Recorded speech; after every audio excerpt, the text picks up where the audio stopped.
Wheat futures are at a 23-month high. We are joined right now by Francisco Blanch. He is head of global commodity research at Bank of America-Merrill Lynch.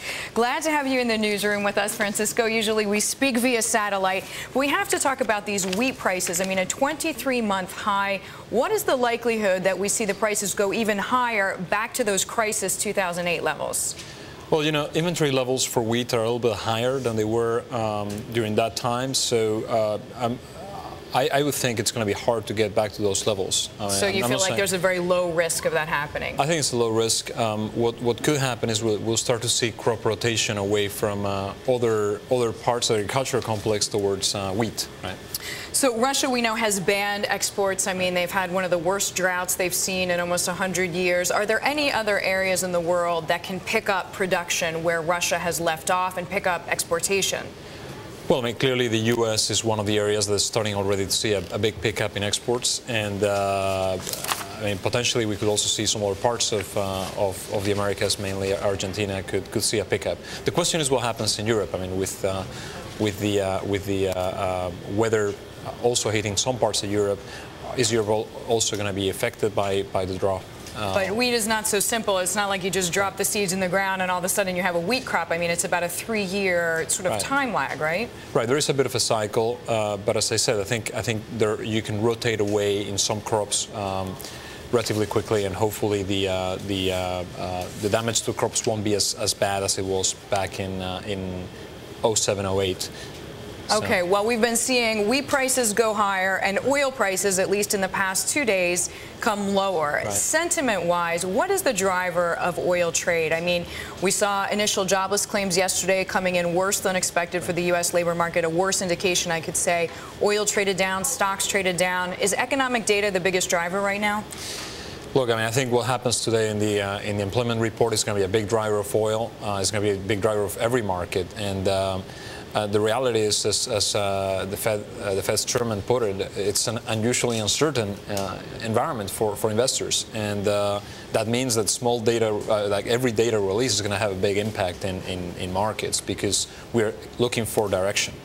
But equally, I don't see a lot of upside in oil right now. I think oil is sort of quite entrenched. Yeah, 81.74 was the closing price yesterday. Some people I've been speaking with say, look, it's pretty hard to accept oil at these prices. It should be in the 70s, given the economic outlook.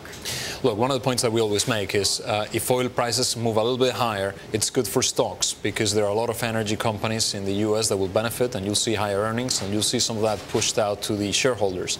But equally, if oil goes too high, say past $100 a barrel, then it's going to be really bad for the U.S. consumer. So we are in a little bit of no man's land where oil being between 75 and 85 is probably okay for the economy. If it overshoots 15, 20 bucks, it's going to be a bad story. What about the crazy idea that we actually trade on fundamentals? I was looking at inventory data in the Midwest, and it seems like it's the highest it's been since 1990. So it assumes if you're just looking at fundamentals, the price would come down based on that as well.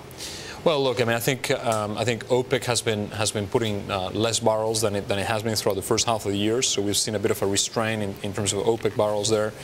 Demand has kept on growing. The European crisis wasn't as bad as we thought it would be, and the market stabilized. I think demand is probably running at a 1.5 million barrel a day rate for this year, roughly. So. And what about gasoline? We know they more or less trade with a pretty sort of, I don't know, proportional relationship. Look, gasoline actually is an interesting story. We've seen a big pickup in refining utilization rates. So there's a lot of gasoline around in the U.S. Despite the fact that demand is strong, we're producing a lot of gasoline, we're importing a lot of gasoline, and prices are coming down.